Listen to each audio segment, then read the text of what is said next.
Christian Miller. It's time for the Miller's Edge with 4-time SEC champion and 2-time national champion Christian Miller. Once again with Christian Miller taking him down. Here's college football playoff national champion Christian Miller on Tide 100.9 and 12:30 a.m. WTBC.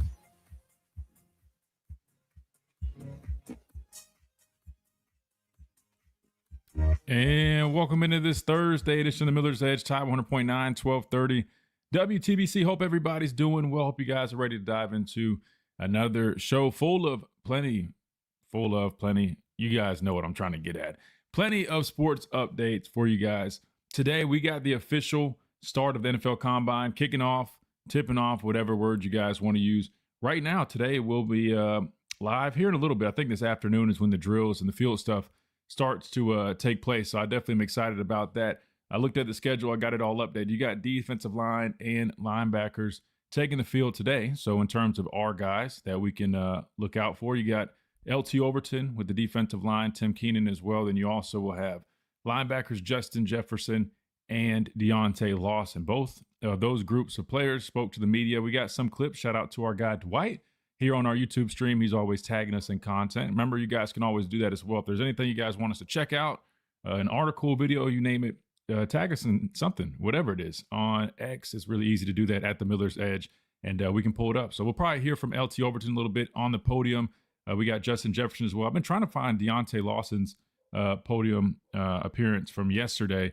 Haven't found the whole clip, but maybe we'll find somebody. But we'll listen to some of those pieces from those interviews. I know a lot of guys were asked about where their heads at going into the combine, them as players, but also some questions about this Alabama football team, guys that they're excited about. We'll talk about their responses and discuss that here on the show. Plus, we'll just talk in general about the combine coming up with the defensive line taking place. You got the measurements rolling out. That's always interesting, something that for whatever reason, I always feel like it's fun to kind of go and compare kind of where guys are at right now. Number one, compared to what they were listed at in college, because there's always some discrepancies for whatever reason. And two, just kind of see where they're at, their body type, man. The off season when you're training for the combine, it's all intensive. Everything is just focused on that thing. So we got the measurements for the linebackers, got them for the defensive line. And I got a question that came to my mind after seeing some of the measurements from our guys, our linebackers that were there. Kind of surprised me a little bit with some of the weights that I'll see. And I think there's an interesting question that is, forming from that. I'll talk about that in a minute. Last night, we don't talk a lot about it, but we definitely will, especially as the season starts to wind down. You got March Madness quickly approaching us. Alabama basketball continues on their hot streak. Big win over Mississippi State. Final score of 100-75. Probably one of their best shooting performances of the season, if not the best. I know from a three-point standpoint, I think they had like 22 total threes, around 60 points the first half. I mean, it was really impressive. I mean, they were shooting the lights out. Amari Allen stepped up, had 6 3-pointers on the evening. Chase, I know you were split on this one. You're a Alabama guy now, but you went to school at Mississippi State. Unfortunately, your Bulldogs couldn't get the job done. But man, really impressive victory from Alabama though. Aiden Holloway, another double-double of the season, making it 48% from the field. I mean, this team continues to roll, and that's, again, we talked a little bit about it yesterday. Without Bediako, who initially we thought, man, if they only had a guy like Bediako, what that would do for this team. But since he has been sidelined again with the latest with the whole court dealings that he's been going through, this Alabama basketball team continues to roll, and that was without Philon as well. So I think they're getting hot at the right time, Chase, and I'm looking forward to seeing them continue to compete and see what they got. I mean, there's a lot of people that were really high on this basketball team, even when they had some of their ebbs and flows throughout the year, and you're starting to see why. I mean, because when it clicks, man, they are definitely one of the most talented teams in the country. I definitely plan on getting some folks on here to talk some more basketball in the coming weeks, so we'll plan on doing that. I'm going to reach out to some folks, but definitely a big-time win for Alabama men's basketball. Chase, did you get to watch the game? You got any thoughts on that? Man, I wish we had another segment to talk about this. It's just, as a Mississippi State fan, you really go through your gray hairs quickly. You knew that they were going to guard Josh Hubbard the way they did, and I shout out Nate Oates to his team for really putting the scouting report on Josh Hubbard because he made other players play. And unfortunately, it just wasn't right for the Bulldogs. I think you spoke on it. Ever since Bediako has been out, they look a different team. Everybody's contributing. Everybody's shooting at a high clip. Amari Allen is looking like one of the best freshmen in the country. He's comfortable in Nate Oates' offense. Aiden Holloway responding to Nate Oates' criticism as of late. He showed up pretty well. Aiden Sherrill did really well. And you mentioned it too. LeBaron Philon didn't play a minute. And could you imagine if LeBaron was playing? And this is kind of crazy too. They had faced Yale, I believe, a year or two ago. Kind of the same format, kind of Mississippi State, same team as Yale, and went nuclear. So I think just how well Alabama can shoot from three, they can definitely go far in the SC tournament and March Madness. But yeah, Christian, if you're a Bama fan, I urge you. This is the right time for Bama to be peaking, especially with Tennessee this weekend, and then they can finish out really 4-0 and get a really good seed with March Madness and take it for a really good run. But yeah, just shout out to the Crimson Tide and how they played. I just have to clap it up. Even though I'm a State fan at heart, I have to give them their due, and they did really well against Mississippi State. Yeah, they did. And Nate Oates had some praise for several of the guys after the performance, especially defensively against Josh Hubbard, really talented player for Mississippi State. I think I got the audio right here. Let me see if I can play this for you guys. That way we can hear it directly from Coach Oates. So hopefully you guys can hear this. Let's see how this goes. Mario had a record for threes, and was there like a green light talk? All right, well, it's kind of buffering, so maybe maybe we're not meant to watch that video. There we go. Let's try had some. a record for threes, and was there like a green light talk before the game? No, he's at the green light here. We moved the ball better tonight, and he got in a rhythm, and I think, what was he, 5 for 5 at the half? Yeah, would have been nice if he would have got more than 2 attempts over in the second half. I didn't like the way we moved the ball in the second half. But score 63 when the ball moves, I'm not sure why you go away from that. I thought we took too many off the dribble threes early, almost like, okay, we hit 16, now we're trying to chase some kind of record or something, and then we didn't get the right threes. When the ball was moving and we got the blender threes, you give it the blender and the ball's moving around, that's when we were hitting them. So it'd been nice if Amari would have got a lot more than 2, and I think we needed to do a better job moving the ball in the second half for him to get it on a night when he was shooting it like he was. So that was a quick little snippet from Nate Oates' press conference after the game. Wood led a lot more of that role, but I know we're going to dive into this combine talk and a little bit of this NCAA talk, because there's some updates with some of the actions that they plan on taking. I guess they're kind of just planning or preparing. Nothing is set in stone, but there's a lot of expectations that there could be some people kind of testing the waters a little bit with some of these NCAA rules, and they're trying to, I guess, beef things up ahead of time. We'll talk about that. But again, shout out to Coach Oates. One thing you can say about him, I think we all can agree on this. Number one, he's a really, really good basketball coach, and I think everybody's pleased with him here in Tuscaloosa. But number two, man, you can't help but just notice and respect. I mean, he's never satisfied. I mean, you can have a game and a performance where you shoot 22 threes or so. I mean, they're, going after records. It seems like they're red hot. Second half, he talks about they're not moving the ball as well. Some things they need to clean up. And, it just reminds me of Coach Saban, man. It's like no matter how good you do, I mean, to get a compliment out of that guy is just like pulling teeth, which, I'm not saying that's a bad thing, because he clearly is focused on what they need to do to get better. He's not trying to pat his guys on the back too much. He's not, inviting complacency in. All he's worried about is what they need to do to improve for their next matchup. Like you said, they go on the road, face Tennessee, so that's definitely going to be a good challenge. But man, I love Coach O's demeanor, man. He lets you have it, and it just kind of reminds me of a little bit of Coach Saban's energy on the basketball side of things. I even think about like last year, and when you look at it with remember the whole deal with Mark Sears, man. I definitely felt bad for Mark, and it was kind of awkward because it's like, man, that's your star player, but I think there's lessons to be learned in those situations. And even though it was definitely kind of harsh, that whole situation, I'm sure there was a good rhyme or reason. And I feel like later down the road, Mark will probably be able to look back and appreciate, kind of how that whole thing went. But nonetheless, big time win for Alabama men's basketball, 102-75 over Chase's Mississippi State Bulldogs. I got to throw that on you. I'm sorry, Chase. It's you graduated from there, man. I can't help It's it. okay. Got to throw that in there a little bit. But anyway, that said, we will talk about this combine stuff. Like I said, the measurements have been rolling in. There will be some field work this afternoon. I know Jake asked the question in the chat about Nakai Hill-Green. Unfortunately, I don't think he did get an invite. Good news is he will have an opportunity to showcase his abilities at Pro Day. And, you know, I like him a lot. I'll tell you guys, you turn on the tape, man, Nakai's going to have some good tape to put in front of, these scouts, these coaches, these managers and so forth. And I think he's going to have himself an opportunity. I don't know if he gets drafted or where he gets drafted, but I definitely think he has an opportunity to provide some value for a team. I mean, special teams, a big one. You know, if you're a linebacker, best believe you're going to be counted on to play special teams. And sometimes that's all you need to get your foot in the door as you continue to work for an opportunity with a team. But if you just watch him from, the linebacker position, I mean, he's a really good player. Now, I get it. There's only so many spots. They can't invite everybody, but Pro Day will be big for him and he'll have that shot then. But in the meantime, we will keep up with Justin Jefferson, Deontay Lawson, also Tim Keenan and LT Overton. I'll say this, Chase. Justin Jefferson, I'm definitely keeping an eye on for how he tests. He's a guy, I mean, if you just watch how he plays, I mean, he's fast, he's explosive, and he weighed in at he was 6 foot 223, which, I mean, is not big at all for a linebacker. So there's definitely going to be some question marks there.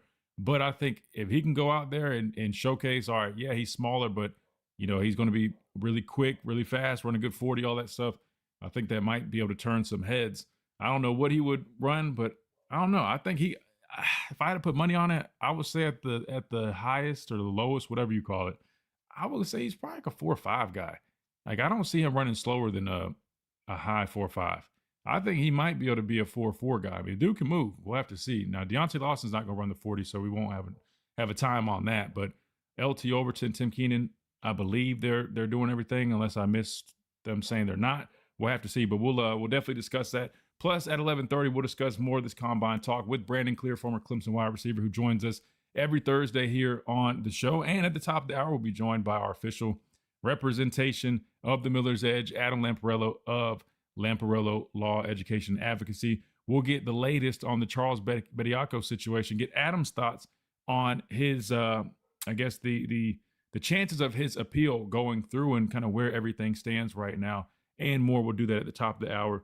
And I don't know, maybe we'll see the Pastor Payne jumps on here, man. It's 2 days in a row. He's got tied up, man. Couldn't do it. So hopefully third time's a charm, and hopefully he's on here today as well. Plus, we always invite you guys in on the conversation, 205-342-9904. I know we got a number of guests, but in the meantime, when we do have opportunities, we always urge you guys to join in on the action. If you can't do it via the phone lines, no worries. Always check us out on the streams, because we have the live chat going where you can drop your questions, comments, and concerns right there. Watch all the videos and clips that we throw up on the screen. Watch me run my mouth and so forth. How can you do that?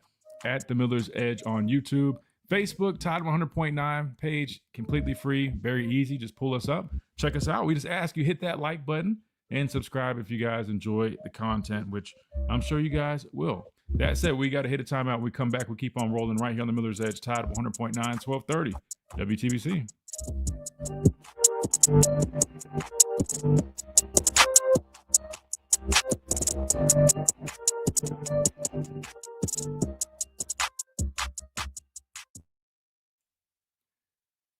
QD, what's up?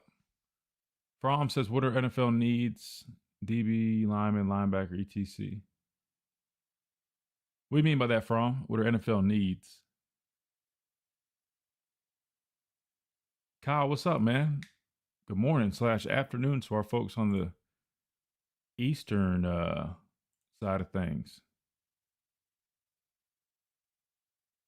When I ask about Drake Kirkpatrick Jr., you won't say anything. Is that off limits, or is he just not coming back?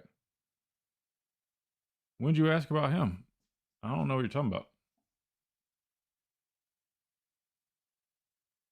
I'm not too sure what you're talking about, Christian.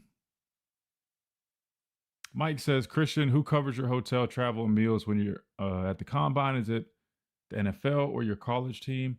It's the NFL and the combine. They put all that together. If you're invited to the combine, they cover everything: airfare, hotel stay. The hotel is basically like rented out primarily for the combine. I don't think there's anybody else staying. It's not and if it's still the same stuff that we did, it's I don't know the name of it, but it's interesting. It looks like there's like a train station going through it. I don't know if you guys know what I'm talking about in Indianapolis, right across from like the stadium. I mean, it's right next to the stadium, but it looks like there's like a train station going through there. It's a very unique design. It almost feels like almost like a not townhouse vibe, but it's not like a typical hotel deal, but it's basically all rented out because all the players are staying there. I don't know if like the coaches and the NFL person, I think they might have their own places, maybe, not sure, but I know all the players are staying there. And then they use like all of the like the different rooms throughout for different, like, meeting rooms. I mean, there's medical stuff going on. And because of that, I'm pretty sure like the whole hotel is basically only for the NFL and the combine personnel. Good question though. So yeah, we didn't have to cover anything, man. You get the invite, you accept the invite. They'll send you your travel info. You just hop on the plane, you go there, everything's taken care of, man. And get your gear, your itinerary, your room, all that good stuff. And then when it's time to leave, you just hop back on. They have like shuttles going back to the airport, just hop back on the plane, go back to training. It's I want to say it's like an in and out process, but it definitely don't feel like that. Seems like he's back. Yeah, I'm not sure what Christian's talking about. I don't remember somebody asking that, but to my knowledge, I think he's you asked a couple times about info on him. Well, here's the thing. Number one, I'm not gonna know every single detail. You know what I mean? So like, if I don't know a detail, I'm not gonna sit there and lie to you. So I don't know every single detail. I don't know what all they had him do or what he was doing. I just know I'm pretty sure he's back with the team. I think that was like kind of made I think they kind of announced that, or that's been been commented on. Yeah, I was about to say I think that's like that's something from a while ago, that he's back with the team. They're not publicly saying, hey, we made him do the X, Y, and Z. They just kept everything in house.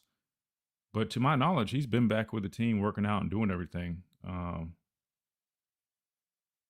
But to answer your question, I mean, like, I don't know exactly, what the details were. And also, yes, you are right. I mean, when it comes to like personal stuff like that, I'm not going to like, even if I do know something personal like that's not reported on, I'm not going to talk about that because it's not my place to do that. You know what I'm saying? There's just some things, I mean, it's just out of respect. Like just like there's a lot of stuff I just don't talk about just because, I mean, this is not for public radio. Again, I'm not a journalist or like a media person just trying to get clicks. You know what I mean? Like I just have relationships with people and I don't want to take what people talk to me about it then just go share it on, public airwaves just because people want to hear that. You know what I'm saying? It's a respect thing. But I feel you though.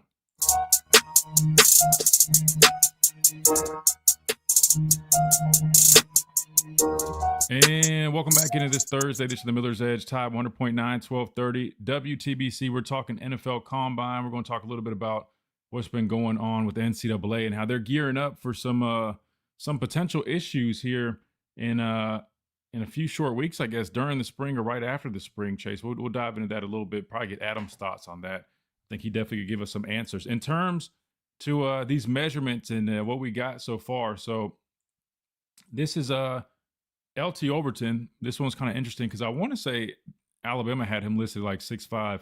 Officially is listed at 6'3", 274, 33 and a quarter inch arms, 10 and 5/8 inch hands, which is huge.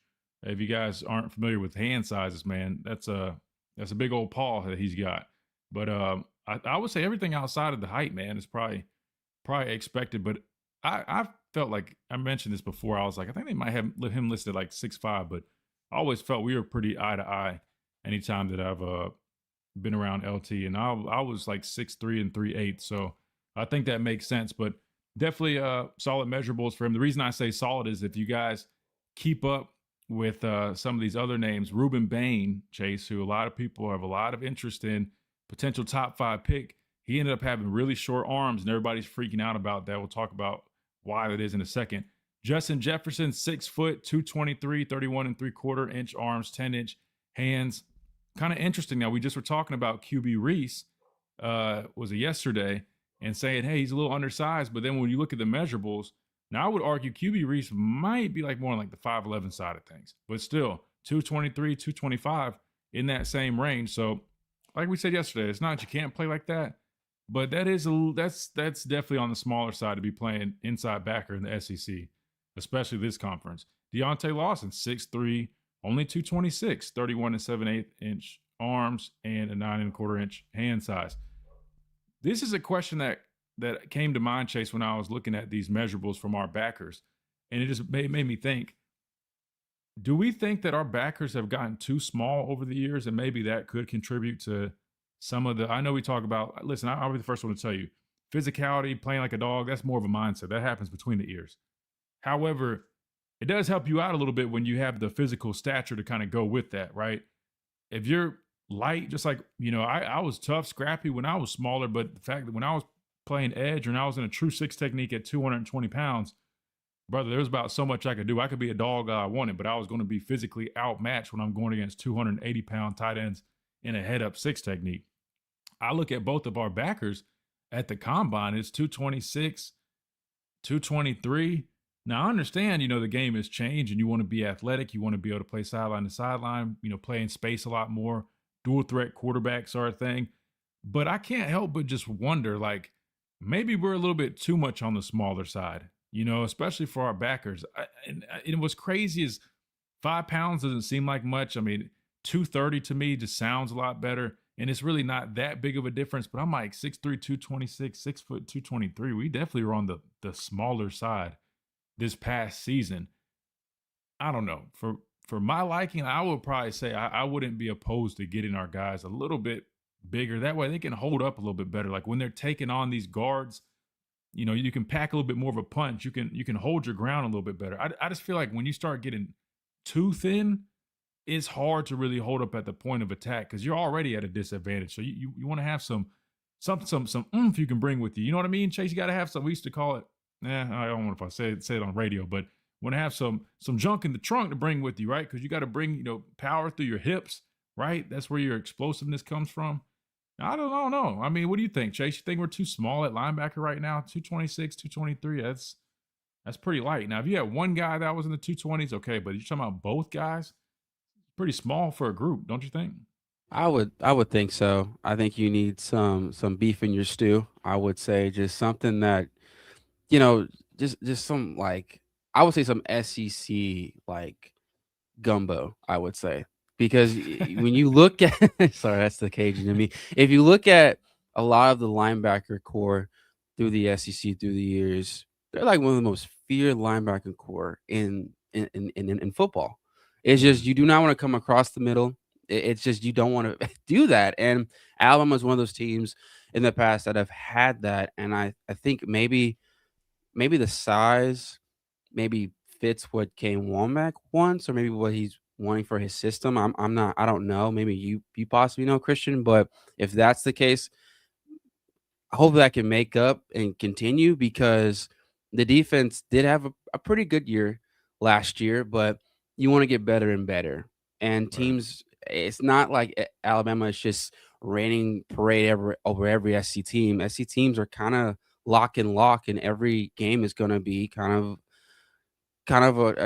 a back and forth a little bit because of the talent, because of NIL and so on and so forth. But yeah, if we could possibly get beefier, get more height, then yeah, we have that advantage. But what they do lack, I think they make up in skill. They make up through some of the high school highlights you had showed recently, Christian. But yeah, I do agree. They definitely need some junk in the trunk. I know it sounds weird saying that, but that's just what we used to joke around saying, like with Cochran and all those guys, man. Like you got to be able to have a little rump back there to bring with you. You know what I mean? Like that's where your power is coming from. That's your base. But I will say, if you look at the trend, and this is Draft Network has basically a thread with all the weights, the measurables for all the linebackers and defensive line. They're doing it with everybody. But you'll see, number one, you notice Ohio State. Now, granted, Ava Reese played a little bit of outside. He's like Jahad Campbell, stacked back, but also played on the edge. 6'4", 240. Sonny Styles. I mean, they're talking about 2 first-rounders just in their linebacker core alone. 6'5", 244. He's more of that true inside backer. I mean, those dudes, I mean, those are like video game made-up guys. 6'4", 6'5", 240 plus backers that can run, play on the edge. Whoever they're recruiting or wherever, matter of fact, I think they both might be from the state of Ohio, but those are some special athletes, man. CJ Allen, 230, right? You see, other guys on the list, 233, 225, 233, 242 at 6'5". The guy from Oklahoma. Get this, though. This guy from Southern Cal, 6'7", 221 as a linebacker. I think the game is just, it looks so much different now, man. 6'7", 221 as a linebacker. It's like the weirdest measurables I think I've ever seen in my life. Like, that's a basketball player playing like stacked backer. I don't know what the tallest linebacker is to ever play, but I guarantee you he's definitely in the running for that. Like 6'7" as a middle backer, which he probably played a little outside too, but I want to say I saw him like stacking back a lot of the time. Really interesting stuff. What I'm getting at is I don't want to make it seem like, we're way too small. I'm just saying, I think when you wonder, hey man, a little bit of that physicality seems like it's been lost. Part of me, yes, I think there's a big emphasis on the mentality, what's between the eyes. That's first and foremost. We all can agree on that. But I can't help but just wonder, like, hey man, would it be beneficial to have our guys playing in that 230, 235 range? That way they're a little bit more solid. That way they pack a little bit more of a punch. I think even if it's from a confidence standpoint, I can tell you sure as hell, when I got up to about 240 finally, I felt so much more confident than I did playing on the edge at 225 because I could feel like the strength was just different. Right, I was able to hold my own much, but I was much stronger at the point of attack. And every single down wasn't a battle where I'm going, 150% straining just to, keep up. Versus when I got to 240, it allowed me to kind of not conserve a little bit. Not saying I was going easy or anything like that, but I didn't have to sit there and put everything I had into it because my weight was a lot more adequate for the position. I don't know, just an interesting thing to mention. But I will say there's a lot of tall linebackers. 6'4.5" from Cincinnati. We talk about the Ohio State guys. Game is just changing, man. Taller, more athletic guys as true middle linebackers. That would have been a dream for me when I was coming out because I'll tell you guys this. Funny enough, as we go to break, we got Brandon Clear coming up. I used to sit on my computer when I was in high school, Chase, and I was in like 9th or 10th grade, and I used to worry about being too tall to play middle linebacker. I wanted to play middle linebacker. And a lot of people used to always tell me, man, you're going to have to get converted to defensive end, man. You're so tall and you're going to fill out in your frame.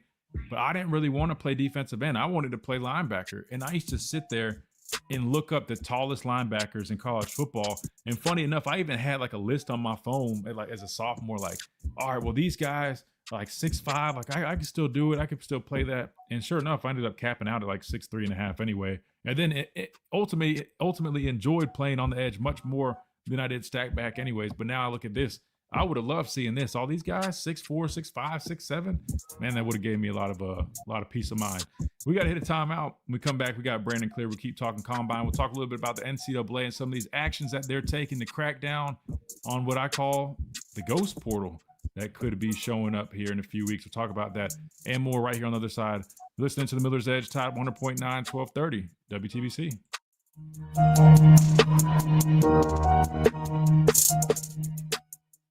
Hey, it's Christian Miller, and I wanted to tell you about our friends over at Lamparello Law, Education and Advocacy, founded by attorney and professor Adam Lamparello, helping students at every level with mentoring, exam prep, applications, and career planning.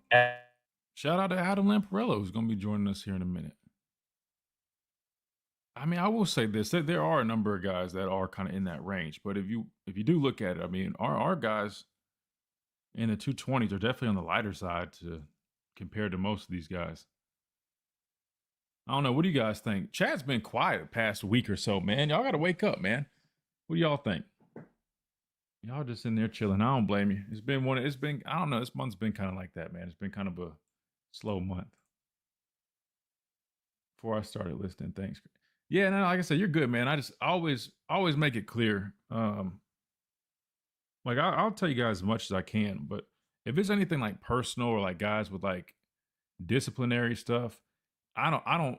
If I said anything, I think Dwight said I mentioned that.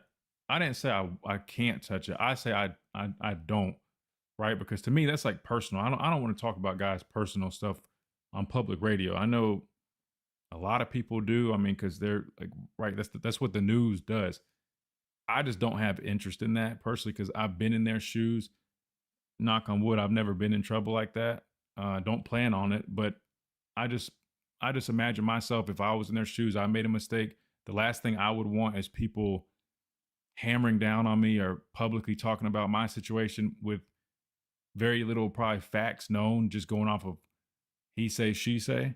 So that's kind of the stance I typically have. But in terms of like him being reinstated, I think we mentioned that. I think it was mentioned that he was back with the team. So, but yeah, y'all don't have to be afraid to ask questions like that. But just so you know, that's just kind of how I think about like the personal stuff like that, like disciplinary. Crystal, what's going on? Superfly, what's up? Travelpreneur, what's up?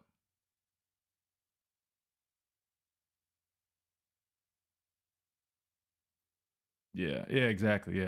Yeah. Off the record stuff, I'd stay away from that, man. Stay away from it. But I try to tell you guys what I can. I definitely do. I'm gonna pull up these defensive line ones because everybody's freaking out about Ruben Bain. Let's see. 6'3", 270, 30 and 7/8 inch arms. He's definitely gonna have the shortest arms. Wait, is Adam in the chat? He might not be in here yet. How do I see the running back room next year? Man, I mean, I hate to say it like this because I know I always get on people when they say, "Oh, well, it can't be worse." But I will say this. I think the younger guys. I mean, you really only lost Jam. I think they're all going to play better, right? And if they're playing better, that's at least some type of improvement. I think with there being so much emphasis on the running game, they're going to be demanded to step their game up. So that makes me have a little bit more confidence as well. So I think those guys will be better. How much better? I'm not too sure, but I am confident that they'll make strides. I mean, they're kind of forced to at this point. I mean, they only brought in the two true freshman running backs. I mean, and the job is wide open. When you struggle like that, the job is wide open. So if anything, I mean, they should be hungry, man. So I'm expecting them to take some steps. I don't know if they'll be elite, but they should definitely take some steps, in my opinion. And welcome back into this Thursday edition of the Miller's Edge, Tide 100.9, 1230 WTBC. We're discussing the NFL Combine officially underway. Day number 1, at least in terms of the field work, is underway. Now, that will take place, I think, a little bit later this afternoon, but we're going to keep talking about it. Now, we're joined by our guy, Brandon Clear, former Clemson wide receiver, joins us every Thursday. Brandon, what's up, brother? How's everything? Hey, Christian, Miller's Edge family, I'm doing wonderful. How about yourself? Man, can't complain, man. I'm excited. I love the combine season. I love this time. I mean, it's exciting. It kind of brings me back, and I know, I don't know. It's just it's fun once it starts ramping up from here. You got pro day coming up, draft coming up. I like this time of year, plus spring ball all in the same time. So it's a little glimpse of football returning after we've had a little bit of a hiatus for the past couple of weeks. So everything's good our way, man. Have you been keeping up with some of this draft stuff going on? There's been a lot of conversations. The measurables are coming out. Ruben Bain, people are freaking out over his arm length. I was just making note of our backers. I don't know if you've seen this. I want to get your thoughts on this, Brandon. Justin Jefferson was 6 foot 223, and Deontay Lawson 6'3", 226. It led me to the question, I mean, have our backers got a little bit too athletic, a little bit too light? Do you think that's playing a role in some of the lack of physicality we've seen? I mean, what are your thoughts on those two guys specifically weighing in at around the 225 range?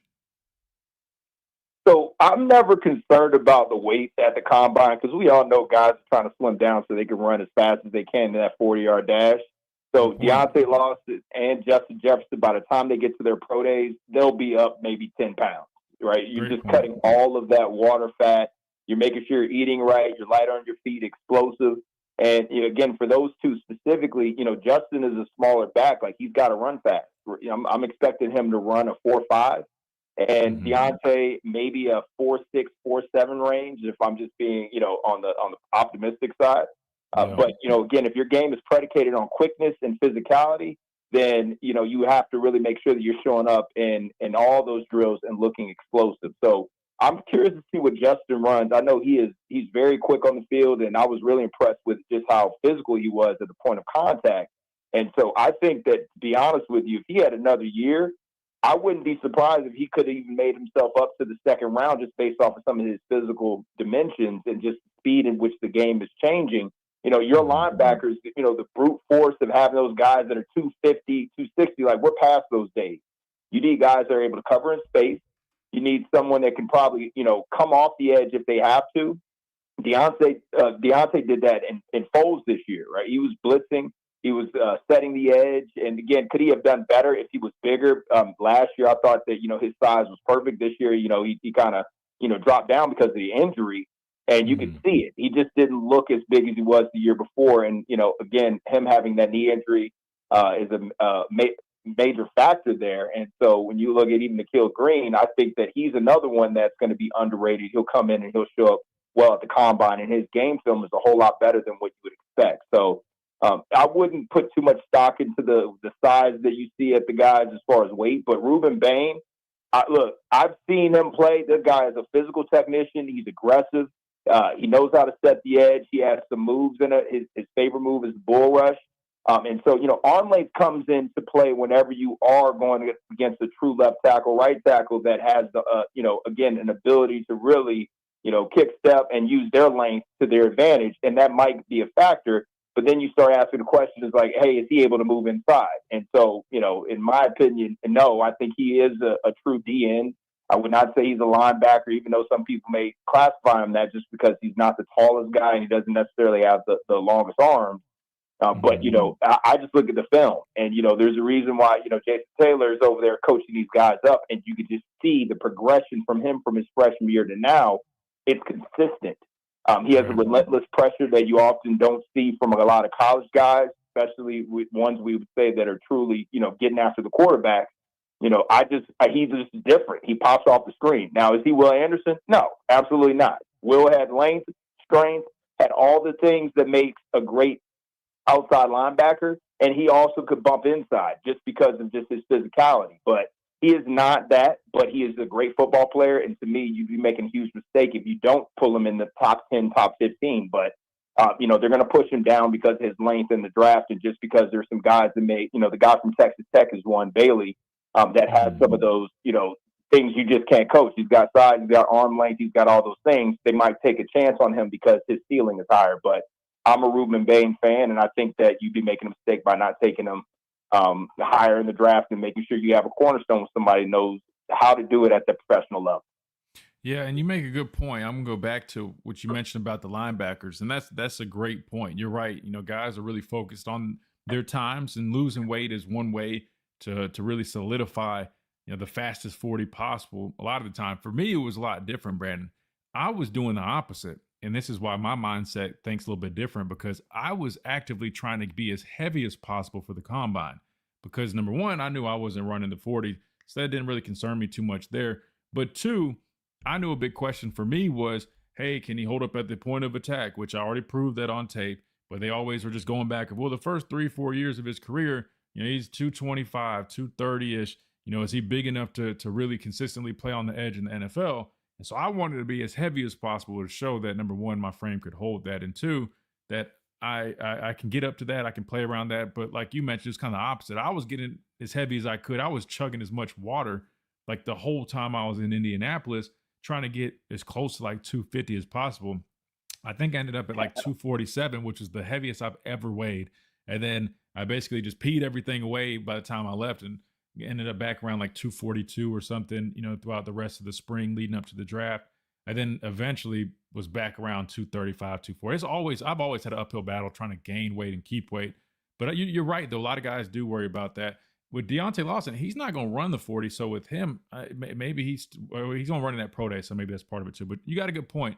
I just was thinking when I saw those numbers, I'm like, man, like as much as I'm the first one to say, especially to my dad, when I talk to the old school mindsets, I'm like, listen, the game's changed. You got to be faster. You got to be able to play in space. You got to be able to defend, the RPO game, dual threat quarterbacks.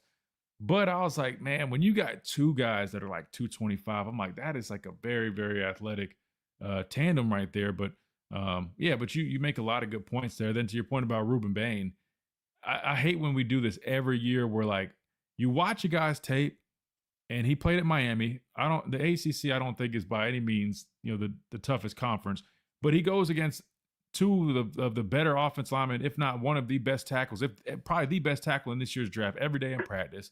The guy played in the playoffs against SEC teams, top teams in the country, held his own. Don't think the arm length was a huge factor of anything, and you saw how productive he was. So I hate when it's like, oh, his arms are under 31 inches, man. Maybe we shouldn't take him as a top 5 pick just because his arms aren't there. But I understand the mindset. But yeah, when you're going against these lengthy tackles in the league, I mean, that's a big deal for keeping that separation, not being able to just get tied up and, stuck on blocks. But I don't know. I think sometimes you end up overthinking those things and you miss on a very valuable player that can really just come in and help your franchise. Tell me, is there any other guys? We got 12 at the combine, Brandon. Ty Simpson's got a lot of eyes on him. We know that he's probably the top quarterback throwing with Fernando Mendoza out. He's regarded as quarterback 2 by most experts here in the draft. So you got Ty Simpson. You got a number of, I think, Jeremy Bernard. If he tests well, he can definitely help solidify himself as a, at least a day 2 type pick. I think he's a very quality guy at that spot. Any other names that intrigue you, or you think guys that have a good opportunity to maybe solidify themselves or move themselves up throughout this weekend? Yeah, Damani Jackson is the interesting one for me. We know he's on the field, he's going to look the part. And right. You're going to see the arm length is there, height is there. He has elite speed. Guy was a track star in high school. And so I'm expecting him to run really fast. I would even say broaching 4.3. And, his challenge is going to be that film. It just is not consistent enough. If he had replicated what he did last year and then maybe even improved on what he did last year, he would have been a lock for the first round. But he just has terrible technique. And again, I don't think it's being coached. Whatever he learned over there at USC, it did not get broken at Bama. Because I'm looking at, Xavier, I'm looking at, Dijon Lee, I'm looking at these younger corners, and they have great technique. And I'm looking at Damani, I'm like, man, how does he not know pursuit angle? How is he not able, even say he takes a bad angle. Say you got 4.3 speed, why do you look like you're running in quicksand when Georgia was just running away from you because you're taking a bad pursuit angle? Or, your eyes are in the wrong place. Do you not understand coverage? So then you ask all these questions. And so, teams will always, the Raiders were notorious for this. Teams will always convince themselves like, well, hey, he has all the makings of being a great player. We'll coach it into him. And so I don't doubt Damani has toughness about him because I've seen it. It's just not consistent. And so if you don't have the consistency in showing up in certain areas, I need to make sure that if whatever your ceiling is, it's got to be through the roof.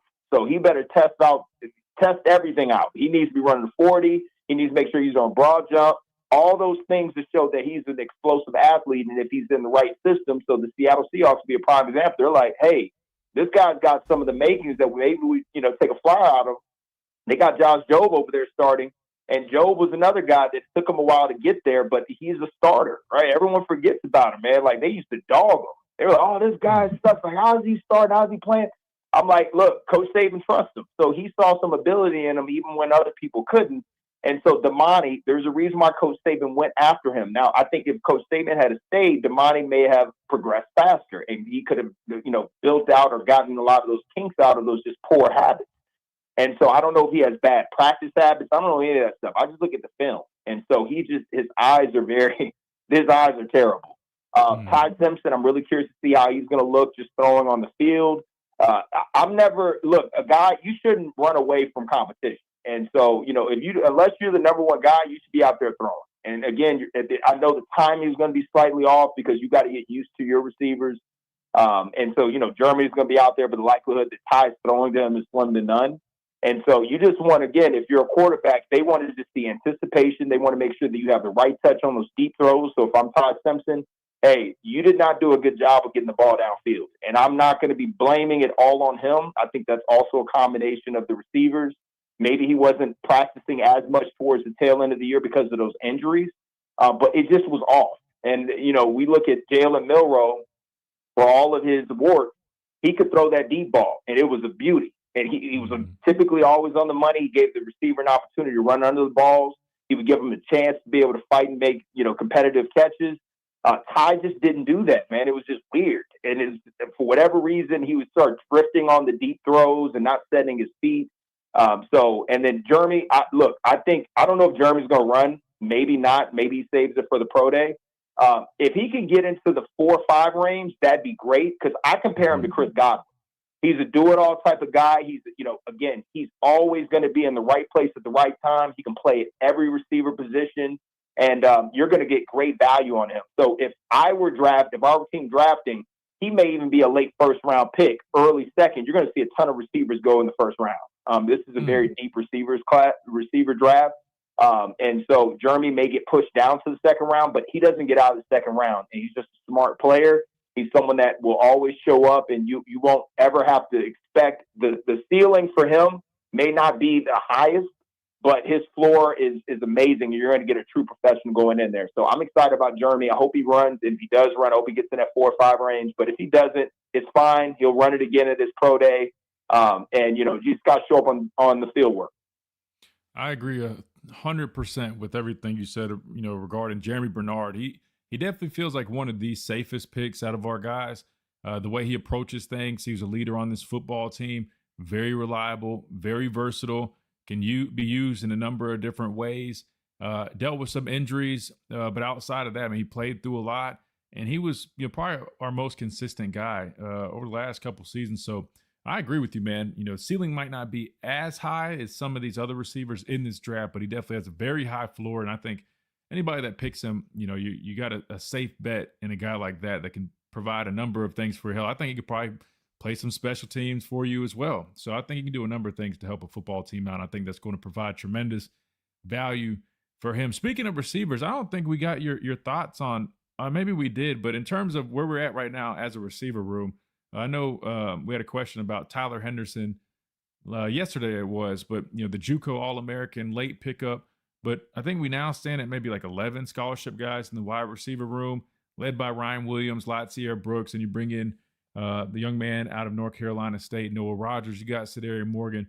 Brandon, as a former wide receiver yourself, one, did you get to see any of the highlights or tape on Tyler Henderson, the JUCO product that we recently got? And two, how confident are you in this wide receiver room going into 2026 where things stand right now? Yeah, so I saw a little bit of Tyler Henderson, and to me, I was impressed. I was surprised that he was slipping through. And again, kudos to Alabama and their recruiting staff of finding and identifying someone that can come in and help. In my opinion, I think he could help right away. But I know it's always tricky when you're looking at JUCO competition, how that translates, specifically even to the SEC. That can be tricky.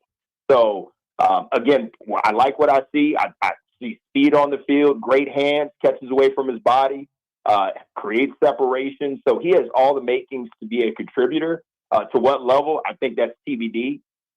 We got to see the jump for Ryan Williams this year. Need consistency. They're going to be drops. That's just kind of, that's par for the course of, him. I think he can improve there. But to me, if you're looking at it and you want a guy that's going to be coming in and just doing what they have to do, I think Lottie Brooks might end up being receiver number one. And so it'll look very simple. I'm not saying it's going to be the same because these are different players, but how Jameson Williams was the big threat guy, I thought Jameson had great hands. He had the occasional drop because it was just concentration drops, but he had great hands. And then, you put that and you have Matt. It was a great combination, but the drop off from everyone else, Slade Bolden did a great job. He was young in that, but the drop off from those three, it was pretty dramatic. I don't think you're going to see that this year. I think that, Cedarian is going to be someone they're going to use in the red zone. Again, I don't see separation on the tape watching him, and even at the high school level. Doesn't mean you can't be, someone that makes an impact, especially being a bigger body receiver. You just got to know how to position yourself, running routes, being effective, and being a great blocker, which I've seen he has a willingness to block. And so, also the transfer for NC State, he's another one I just don't know because I saw a lot of body catching. And so I get a little, hey, man, whenever someone's a body catcher, I get a little antsy. I want guys that are catching the ball with their hands, strong, going up, contesting, do all those things, because when you're a body catcher, that lets me know that you have a slight dependency on making sure the quarterback is putting it in the right place at the right time. You're not going to create. And so that, look, unless you're Ryan Williams and that dynamic and he can kind of body catch and all of a sudden could, toward himself to where he's, catching it along the sidelines, do all these, things that other normal people can't do with the ball in their hands. You can't be an X receiver and catch everything with your body. And some have chosen to do that. I played with one that did that. He was a body catcher. And I guess he had someone trained him and coached him, say, hey, you catch with your body. So, whenever you get hit, you can react and not drop the ball. I'm not a fan of that. And so it just, I played with Nuke Hopkins, right? DeAndre Hopkins had some of the best hands I've ever seen. Sammy Watkins came through there. Like, we had guys that everything was out front, but that's just what Coach Sweeney expected. So when you were on any type of drill, if you didn't catch with your hands, you were doing push-ups. And, it was intentional. And so when you see this, the coaches have to be able to snap in, and they're going to have them catch with the tennis balls and do all the other stuff. Hey, get in front and make sure these guys are blocking first, and then make sure that they're catching with their hands. That's all I'm asking for. Like, we need consistency on blocking. We couldn't even get a screen off because these guys couldn't block. You didn't see those problems. That's why Mechie was so impactful in his lead up to his breakout year, because that guy would block his tail off. And he was good being, Robin when Batman was there with Devontae Smith. So, again, blocking, being in the right place at the right time, and catching the ball with your hands, man, that's all I want to see from these receivers. I think this year will be better. I'd be curious to see exactly how this, Coach Nixon is going to come in and help improve that. But ultimately, man, it's relying on these guys, make sure they're doing the work in off season. Absolutely. And you talking about those qualities out of a receiver just brought to mind one of my former teammates, who I feel like was definitely overlooked and underrated. And that was Ardarius Stewart. I don't know if you remember watching him. He wore 13 here. Yeah, man. You talk about a dog. That dude, I mean, he blocked his tail off real physical. I mean, he was nasty with it too. I mean, he was a DB's worst nightmare. Made all types of acrobatic type catches, very dependable. I mean, just physical, relentless. You're right, man. Having those kind of guys, it's invaluable. We definitely could use some of those. I think that'll help out, because you're right. The blocking at the receiver spot last year was not up to par, so that definitely needs to be addressed. Brandon, man, we appreciate you. Looking forward to doing it again next week, and hopefully we got some good stuff to talk about with our guys putting up some good numbers, and we'll discuss that next Thursday like we always do with you, man. Thank you so much for your time. I really appreciate you, brother. Hey, Chris, and I appreciate it. And one last shout out. Hey, Caden Proctor, no donuts, no fried food, bro. You came in at 390. Come on, wait, man. Was that real? Was that real? Was that legit? Look, if it wasn't real, it looked real, because I'm looking at him and look, I don't fat shame, but come on, bro. You know what you did. I'm looking at them ankles. And that's why the Florida State was blowing you off the ball, because that weight was moving left and right, but your feet weren't. So, hey, make sure you get that weight right. No donuts, man. Straight water. No doubt. Brandon, we appreciate you, bro. Be easy, brother. All right, bro. Yes, sir. All right, we got to hit the top hour break. When we come back, we'll be joined by our guy, Adam Lamparello of Lamparello Law Education and Advocacy. We'll keep talking Combine. Plus, we'll talk the latest with the Bediako situation. Also, with the news about the NCAA trying to gear up for what could be a quote-unquote ghost portal season coming up. All that right here on the Miller's Edge, Tide 100.9, 1230, WTBC.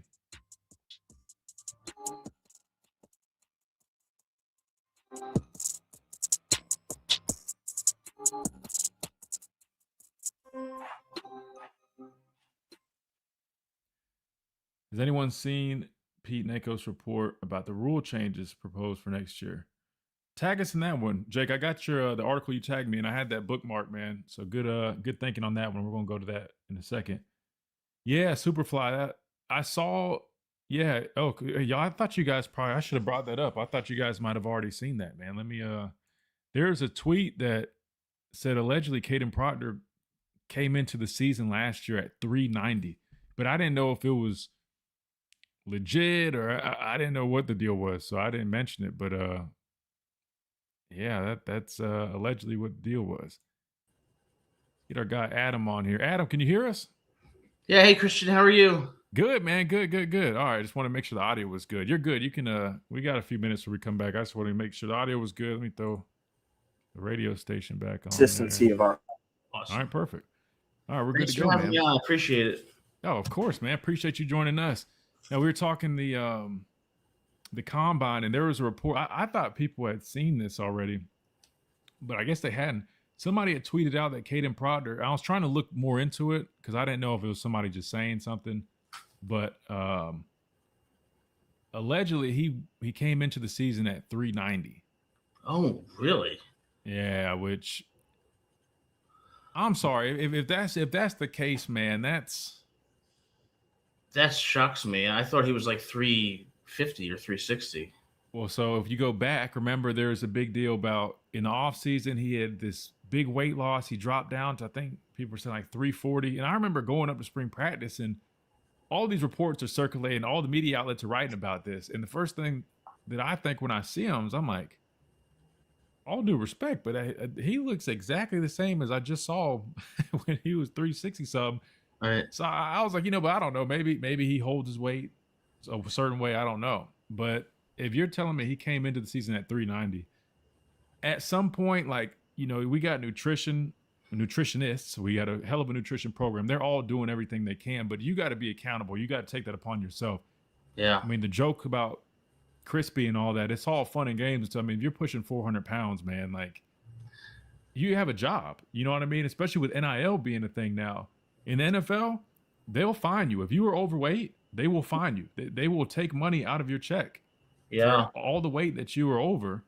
And it's not to shame anybody, but when it's a part of your job and your stature, Yeah. directly correlates with how you perform, that's. But let me see if I can find this tweet. I don't know if it was. That's unbelievable. So he came into Yeah. the season at 390. I wonder what he is now. I hope he's. Did they do the off? I don't know if the offensive lineman. Because I would think that would hurt his draft stock tremendously if he was still around 390. Well, yeah, if he's that big right now, that's a huge red flag. That would, be a big deal. But I don't think he is. I mean, if I had to guess, I want to say he's probably in that 3. I don't know. I mean, maybe. I think at the heaviest, he's probably going to be 360 something. That's what I would think. Yeah, and he's 6'7", right? Yeah, and to be fair, he holds his weight well. I mean, he reminds me of like the big Polynesian guys. I mean, they normally have like the big legs, big calves, big thighs. Like they're normally just big bone, like we say big bone, like they're big bone guys, but they can move. They're athletic. Right. It kind of reminds me of that. I don't think he's Polynesian, but that's kind of the vibe he gives. But I'm trying to find this tweet. Somebody is a guy that said he came into the season at 390. Let me literally just type in 390. I'm sure it should come up. Yeah, it's this guy. Now I don't know. Wait, Chase Senior. I mean, it says NFL host, analyst. I mean, nowadays you got these pages that aren't legit, but this is the guy. That looks pretty legit. Yeah, no, it does. I mean, I think he is. I think he's legit. Chase Senior. It sounds familiar, but this is the tweet. Caden Proctor entered the season at 390 pounds. I might be out. Oh my gosh. Oh. Yeah. Oh. I hope he's slimmed down, but yeah. I need to confirm that though. I got to confirm that. Yeah. See, everybody in the chat's confused. This is just what I saw, guys. This tweet. I don't know if it's accurate or not. During the season, though, I think he was like 360 something, but yeah, I don't know. I mean, he was catching footballs, taking handoffs. I mean, yeah, exactly. He's obviously a pretty decent athlete, even if he is that much pre-draft slander. Listen, it could be part of that. It could be a smoke screen trying to get teams to maybe fall back a little bit, get spooked. Next thing you know, he'll run a 4.840 and then shock everyone. Listen, if he runs a 4.8, I promise you, everybody's going to start rethinking some of the comments they've said about him. Exactly. Want one of these hats? I'm going to get some more made, guys. We ran out of these, but I'll design some more, and I'll definitely get some more made, and that way we can start getting some more Miller's Edge rep stuff out there to rep. All right, here we go. We're coming back here now, Adam. All right. On Tide 100.9 and 12:30 a.m. WTBC.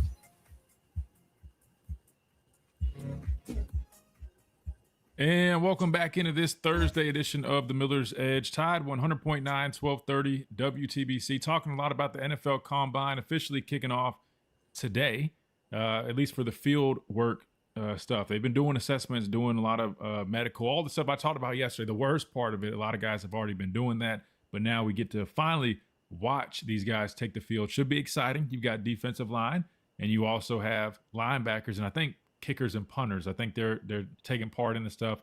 I don't think we're that concerned about their 40-yard dash, but maybe it is important. We just got done with Brandon Clear, who joins us on Thursdays, former Clemson wide receiver. Big thanks to him. Always gracious with his time, chopping it up, breaking some football down. And now we're on to our second guest of the day. We got our guy, Adam Lamparello of Lamparello Law, Education and Advocacy. Adam, welcome in, man. How's everything? Thanks so much for having me on the show. Great to be here, Christian. Absolutely, man. Excited to get you back on. It was fun last week. Everybody loved it. We talked a lot about the Bediako situation, a lot that's going on. I figured we'd still have more to talk about. Didn't realize it would be about him immediately the following week, but here we have it. We're facing an appeal process that's going on. Good news is, in the meantime, Adam, Alabama basketball is still undefeated without him. Yeah. No offense to him, but I mean, it maybe at this point we just need to just continue forward, which it sounds like with the press release, that's their idea. But we'll talk some more football and combine here in a second. But you are the official representation. I do want to get your thoughts on the latest, because we trust your word. You clearly know what you're talking about a lot more than I do when it comes to this stuff. What is your understanding, Adam, of what is currently going on with Bediako? Just to recap for our listeners, he initially was denied the injunction, which we spoke about. But since then, we've learned that he's officially filed for an appeal on the case. And also, in the meantime, was seeking, I guess, the ability to play while they handled that situation. That was denied, to my understanding, by the same judge, Judge Pruitt here in Tuscaloosa. But he then took it a step further and filed another type of deal. So that's kind of the understanding I have, and I think our listeners do. What does this all mean to you, Adam? And what is the latest on Charles Bediako? Okay, so as you stated, the trial court denied his request for injunctive relief. He has now appealed to the Alabama Supreme Court, seeking to reverse the trial court's decision and therefore, again, be eligible to play for Alabama basketball. But he's going to lose, and I'm going to explain why. It's 3 reasons.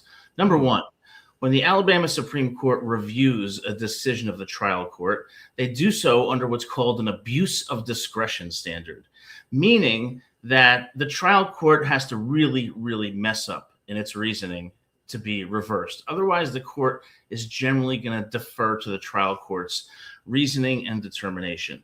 Second, and I think we've discussed this before, Bediako really can't show irreparable harm. And in his verified complaint before the trial court, when he sought the injunction, he claimed that he was suffering irreparable harm because, number one, he was losing out on NIL deals, and number two, he was missing out on the college experience. The problem with that is losing out on NIL deals involves losing money. And the whole purpose of injunctive relief is to give you a remedy that money can't solve or money can't compensate you for. So that's why that doesn't work.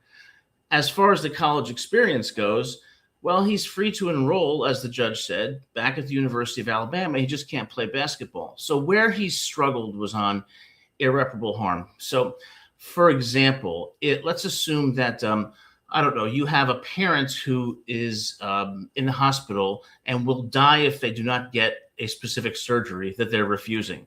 Then you would get injunctive relief, because no amount of monetary compensation is going to solve the problem of saving your father's or your mother's life. Here, he's claiming NIL. Well, that's a purely monetary remedy. So that would not permit injunctive relief. And another reason, and the third reason, is if he was suffering such irreparable harm, why did he leave in the first place? He left in the first place because he thought he was going to get drafted higher. And when that didn't happen, he decided, well, I better go back to Alabama so I can get more NIL money. And that's precisely what injunctive relief is designed to preclude, not permit. So the judge was right at the trial court level. Alabama Supreme Court will affirm. And I feel bad for him because this is not his fault. I think he got bad advice, but I do suspect that he will be fine ultimately. But as a legal matter, I do not think he has any recourse. That's an interesting take, and it makes sense hearing you explain it like that. I guess my question is, how long will it take for them to give him a final ruling on that? Because I know he's trying to play in the meantime. I don't think there's been an update with that. I think he's still waiting to hear that. The goal is, I think he wants to play this weekend, or he's hoping to be back by the Tennessee game. If they do, I guess, permit him that I don't know what the term is with what it is now, but to let him play in the meantime. But in terms of the full ruling, say they deny that one and they say, no, we don't want you playing while we still, work the appeal process. How long do these appeals typically take? I mean, I'm sure it can take a long time, but is it something that because he's trying to get back this season, they could expedite a little bit? What's the time frame in your opinion that he's probably looking at to hear back on his appeal? A matter of weeks, not months. Oh, wow. And typically in cases like this, and I'm involved in a federal case right now where it could take months, even years for the court to make a decision. But because of the exigent nature of this case, I mean, he wants to play basketball now. If they string out the decision for 2 or 3 months, it renders the whole issue moot, and that doesn't make sense. So they're going to rule quickly, and I'm predicting a unanimous decision by the Alabama Supreme Court denying injunctive relief. And it's unfortunate. I do think that he did not get the best advice when he decided to declare, but I do think you have to look at this through a legal lens, and the standard for injunctive relief is high, and it's high for a reason. Courts typically don't like to get themselves involved in private parties' disputes where they have to tell someone to do something or to not do something. They like to trust contractual arrangements and the parties to work things out themselves. So the bar is high, and he didn't meet the bar on the prong of irreparable harm, unfortunately. We're joined by Adam Lamparello of Lamparello Law Education and Advocacy, our official representation here on the Miller's Edge. And make sure you guys check them out for any of your representation needs, plus a whole lot more, whether it's career planning, exam, test taking preparation, you name it, students, faculty, staff, athletes with NIL cases, you name it. Literally, they'll cover it, and they'll take great care of you, making sure they represent you with first-class service. Adam, I want to ask you this, man. In terms of the NCAA at this point, because this is starting to pop up too, they're gearing up for kids to basically start testing them and trying them in the fact that we only have one portal window, or at least we're supposed to only have one window. But we're hearing word travel quickly that there's going to be some players, and from the article, and I'll pull it up that way we can read it together here in a minute, that some high-level players anticipate testing that. With the NCAA basically saying, hey, even though there's no longer a portal window, I'm going to decide to transfer on my own and basically just sue you if you try to block that or say that I'm not eligible if I determine to do so. At what length does the NCAA have to go to finally have firm guidelines to where they're no longer saying, hey, we've put these rules in place, but guys are just continuing to file lawsuits and sue us? I mean, is there a way for them to get to a point where they stop that completely? Because right now it seems like it's monkey see, monkey do. And once one guy or one athlete decided that, hey, I'm just going to sue the NCAA, we're seeing more and more of these cases pop up. They're starting to kind of push it a little bit. The goalpost is being moved further and further. UVA's quarterback is now trying to get a 7th year. I think he mentioned, he was, struggling, with some mental health stuff, and I'm fully in support of that. I mean, you guys clearly know I'm an advocate for that. However, it just seems like people are starting to really just push some of these things. What does the NCAA have to do to finally be able to lay guidelines at them without having to worry about them being retaliated against with lawsuits just to get around these things? Sure. Well, the NCAA has every right, in conjunction with universities. Universities agree to the NCAA's regulations by virtue of the agreements that they have with them. So that means that the universities and their players as third-party beneficiaries are bound by those regulations. Now, the players can file all the lawsuits they want, but they are not going to be successful. They're not going to be successful because it fundamentally constitutes a de facto, or if not literal, breach of contract. And courts will routinely defer to agencies or administrative bodies in their decision making. It was a doctrine under the Supreme Court that was known as the Chevron deference doctrine. Essentially, when you have universities or other organizations like the NCAA, we're going to defer to your decision making about what rules and regulations are proper, particularly when there's an agreement with the universities to abide by them.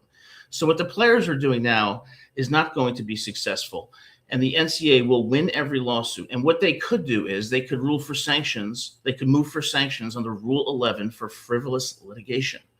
And they can penalize these players for deliberately the costs of litigating this in court when the regulations were clear and they just decided to breach them. And this speaks to a larger problem with college football right now. The players have gotten out of hand. They really have. Okay. I am an old school guy. I believe in players who went to Alabama, who stayed 4 years, who went through the process, became great men and great players in the NFL, and that's why I love Coach Saban. He taught those kind of values that I don't see in a lot of these kids today, and they keep testing it. But what's going to happen is the pendulum is starting to swing back in favor of the NCAA. And I think the Bediako decision was emblematic of that, and I think they're testing it too much, and it's going to swing back against them. The portal is there for a reason, to give players opportunities, but to also constrain players from simply going wherever they want, whenever they want, and preventing tampering by coaches with teams. So the NCAA is well within its rights to do so. The players will not be successful. And I think it's about time we get back to some of those old school values. Look, if you don't start in the first year, well, sit on the bench and learn. Like, Jalen Hurts used to say, you either win or you learn. Learn how to persevere. Learn how to overcome adversity. Learn how to take criticism. Learn how to fail. It's going to make you a better person in life. Instead, we have these players always looking for more money or looking to go somewhere where they're going to start immediately. That's not a good prescription for being a successful person, in my view. I'm sorry to preach, but No, hey, listen, we're used to it. We got the pastor of pain on here. Listen, we're all for a good sermon, Adam. So you're right in the right place, man. No, but you're right though. You're right. It does feel like it's shifting back towards the NCAA a little bit, and that's why I wanted to ask you about all these things popping up, because they clearly are trying to take charge. And I think you're right. Whether it's the Bediako win or maybe a couple of these other ones recently, I think they're starting to try to ride a little bit of that momentum and really put their foot down, which, I'm all for the athlete. I mean, I'm a former athlete. I'm always going to try to say what's in the athlete's best interest. But I have to agree with you and countless others that you get to a point where rules are rules. And when we're at a point where, hey, we know these are rules and we're going to actively choose to not abide by them and just do our own thing, I have to draw the line. I mean, if there's one portal window, there's one portal window. You shouldn't be allowed to start making rules up as athletes. Listen, they're already in such a much better position. And I'm not saying better means perfect. I want to be clear, because things can always improve. Right. But we talked about this, couldn't even have a sandwich bot for us. Now you're making, or at least have the ability, not everybody, to make 6-7 figures and still can transfer at least one time during the window. Penalty free. We used to, if we transferred, had to sit out. I mean, across the board, everything is so much better. And I just feel like at some point, I mean, you can't just allow them just to run everything. Exactly. And one of the things that when I was teaching here at a college in Georgia, there was one person I would always bring up as the perfect role model for these kids when it came to competitions, and it was Jalen Milroe.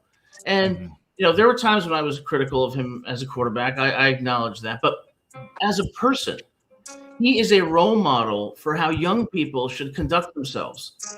Okay, his character, his work ethic is incredible. And he's on the Seahawks for a reason, because he had the mindset to keep fighting and persevering, apart from being an amazing athlete. But that's the kind of person that is going to be successful in life.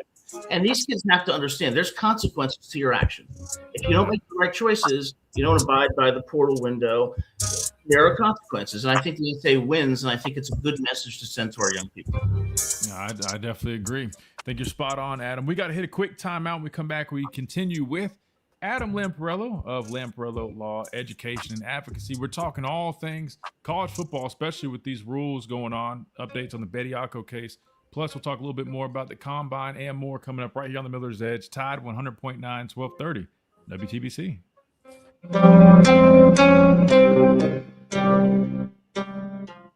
The Tuscaloosa Thread News Update is brought to you by Tuscaloosa.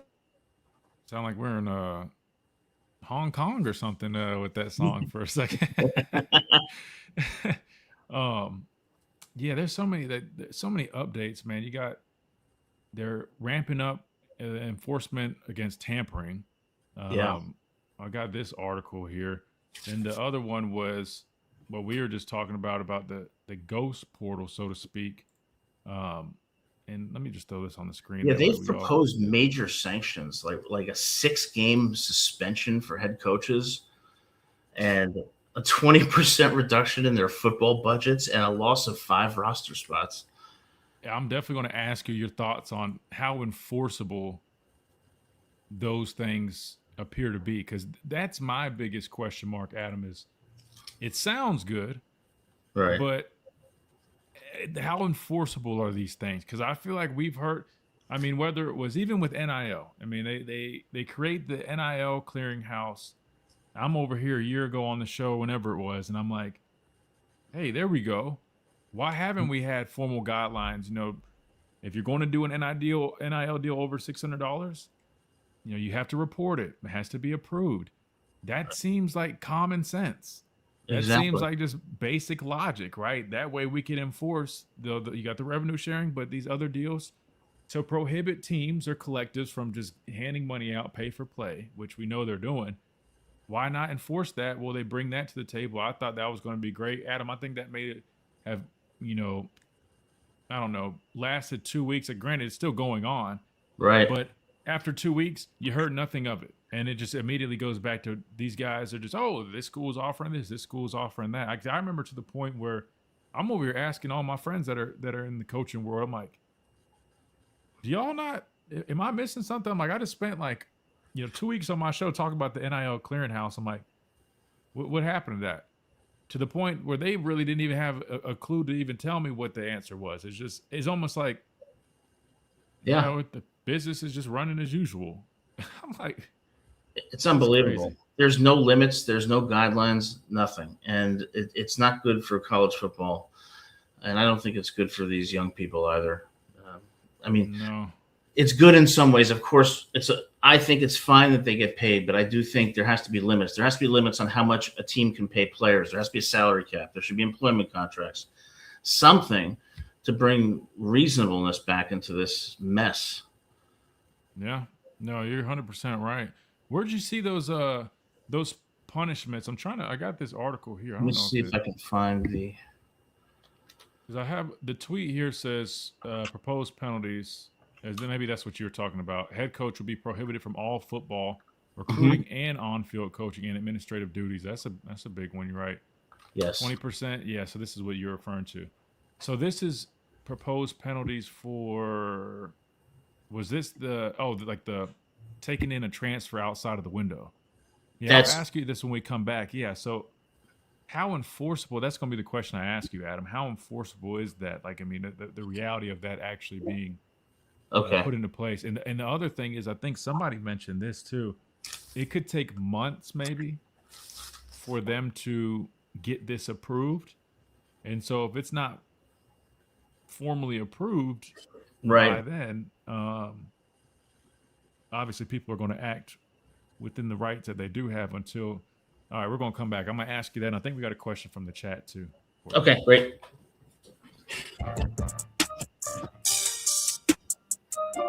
And welcome back into this Thursday edition of the Miller's Edge, Tide 100.9, 1230 WTBC. We're joined by our official lawyer and representative here from Lamparello Law Education Advocacy, Adam Lamparello. Again, if you guys are looking for someone who works with high school, college graduate students on your academic or career success, exam and test taking preparation, mentoring, application strategy, personal statements, resumes, it's tax season. They can help you out in some regard there 100%. I don't know about filing taxes. They probably could if you needed them to, but definitely help you out with some direction. Make sure you guys check them out. And of course, any legal representation, whether that's misconduct matters, academic misconduct matters, First Amendment cases, NIL situations or issues, and all criminal defense matters. Make sure you guys check them out for that genuine care, passion, and relentless advocacy. 201-317-5115 is how you can reach them. Or that soon-to-be website, lamparello-law.com. coming very soon. Make sure you guys check that out for even more information, more contact info. Again, that is Lamparello Law, Education and Advocacy, which attorney Adam Lamparello joins us right now. We're talking about the NCAA and some of the latest. So I'm going to ask this chat question first for you, Adam. This is from Smitty, one of our consistent listeners. Shout out to our guy, Smitty. He says, how much longer can even the big money schools sustain in this current model? Milroe was offered $2.5 last season, $2.5 million to transfer. He stayed loyal to the program. Shout out to Four. Ty got offered $6.5 million. He decided not to do it, pursue the NFL, wanted to stay loyal to his alma mater. Shout out Ty. Smitty says even Texas can't sustain that. So his question is, how much longer can these big money schools even sustain this system, in your opinion, Adam? Not much longer, for two reasons. First, because when they don't win the national championship, you're going to see donors not donate as much money. And that's the practical side of it. It doesn't matter how much Texas puts towards their players. If they don't win a national championship, you're going to see donors start hesitating on giving this big money to the players. And I think the same is true for every other school, whether it's Michigan, whether it's LSU. Donors are going to say, well, what's the point? We're not winning a national title. It's not sustainable because the return on the investment is not going to be proportionate.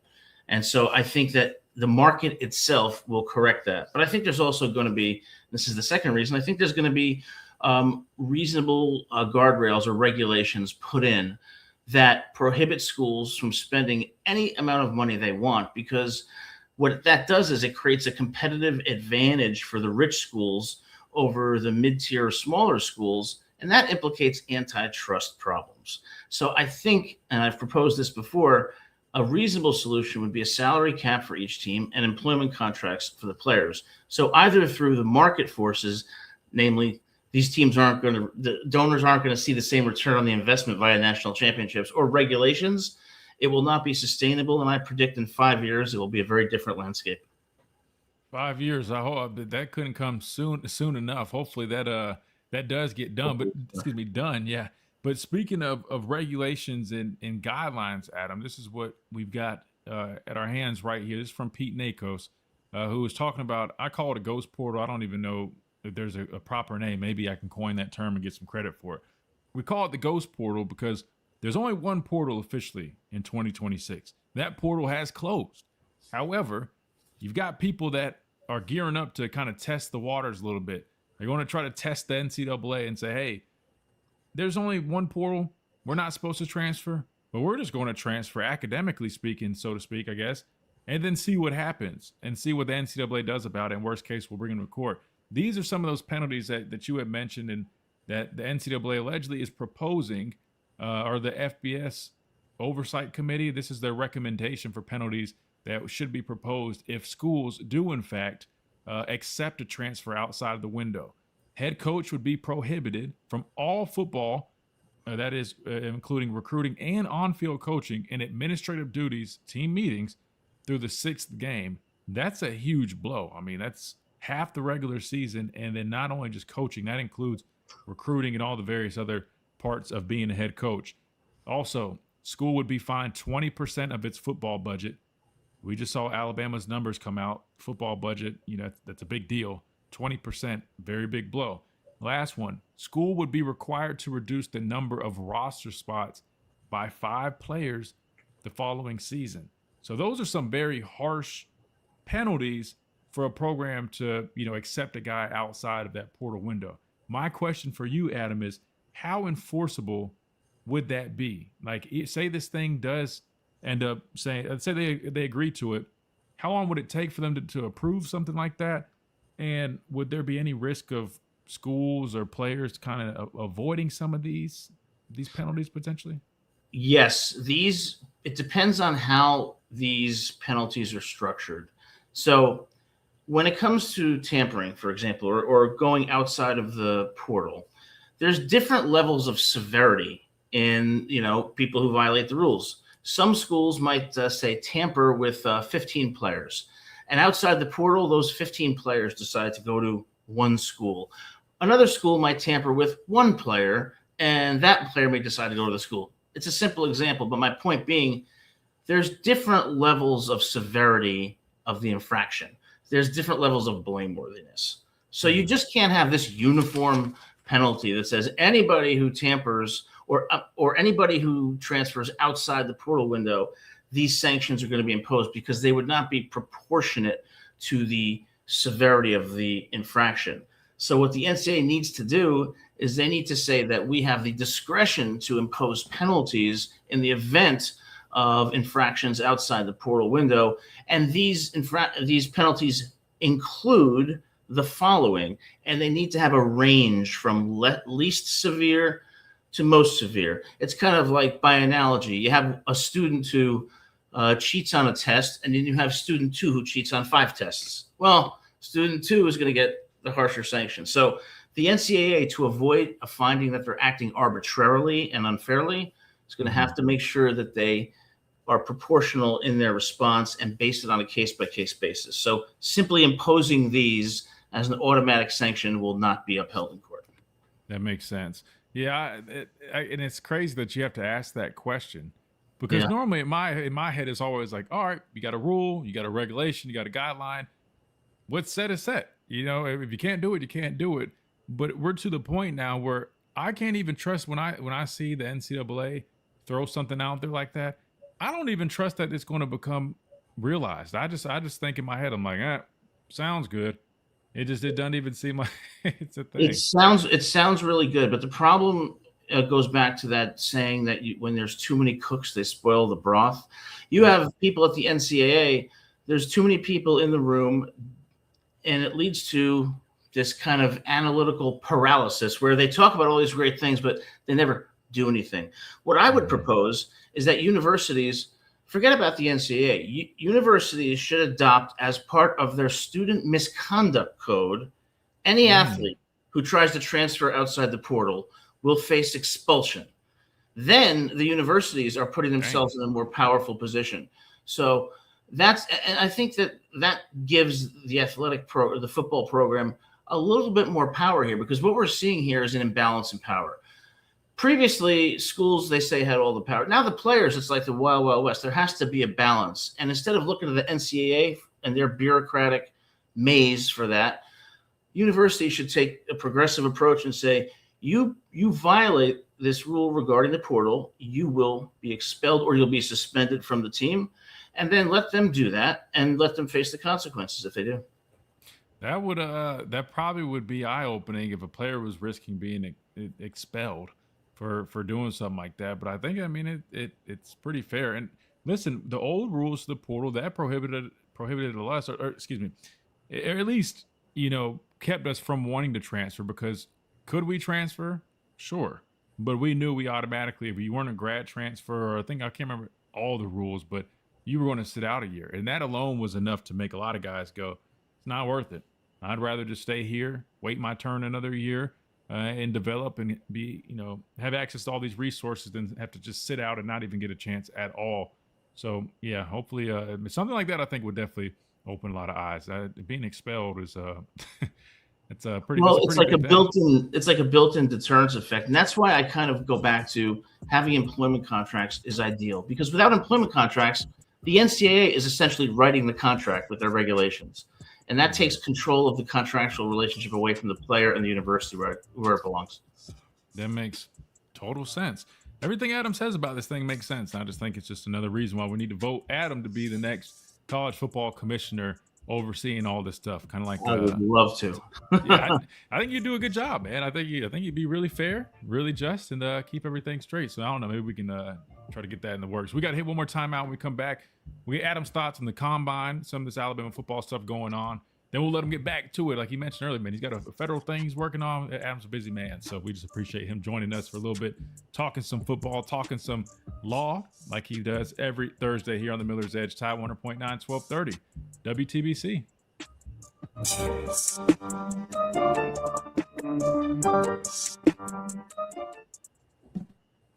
Do you have 10 more minutes, Adam, or you need to go? Absolutely. I was just looking at those 10-inch hands. That's unbelievable. Oh yeah. Who are you looking at with those? I saw a comment that Sonny Styles' combine measurements were 6'5", 244. Oh, yeah. Yeah, he's Ohio State. I was talking about that earlier. To have two backers that are 6'4", 6'5", 240 plus, can run like a deer. I mean, I don't. That sound like you're growing them in a lab over in Ohio somewhere, man. You know, one thing that really amazes me is the vertical jump of people at the combine. Because I actually, when I was working out last night, I had my vertical jump measured, and it was like 14 inches. And I thought that was good. And I looked at the vertical jump of people at the combine, 34, 36. It's like, oh my God, that's just out of this world athleticism. Yeah. You know, it's funny you bring that up. There's always like some little tricks and things you can try to do. So at the combine, when you do your vert, which I had a 38.5 inch vert, that's the highest I've ever jumped it. That's the highest I've ever jumped in my life. I ain't gonna lie to you. So That's amazing. I was I don't know, maybe it was my little trick, but so what they do is they take your hand and they raise it like as high as you can. So you stand. So here's the wall. You stand against your shoulder with the wall, and you've probably seen this, but they take your arm and they raise it as high as you can. Like they make you like reach and stretch. But the trick is you want to try to keep your shoulder locked, right? So like right here, my shoulder's locked. Right. You want to lock it as much as you can, because if you just let them grab your arm, which is fair, because when you jump, you're going to extend everything. Right. So, you know, all the people that teach you these, you know, little I don't know, little tips and tricks for the combine or pro day, they always tell you, like, now they'll try to pull it. They're not just going to let you get away. I mean, now I'm not saying you T-Rex arm it, but just try not to necessarily just unlock your arm all the way. Yeah. And yeah, that's one of the big things you can try to do. But yeah, then you just gotta. The other thing is a lot of guys mess up. They're trying to swat, you know, because you see the little tabs. Everybody thinks, oh, I want to swat. Try to swat as many, but you just have to tap it. As long as it moves, it counts. It counts. So the trick is, you want to reach up. You know, like you don't want to swat too much. A lot of guys miss out on some of the height because they're swatting instead of, you know, really trying to just push upward. Because when you go, all you have to do is touch it. If you touch it, it counts. So I need all the help I can get, because I looked it up online yesterday. Is 14-inch vertical good? No, not good at all.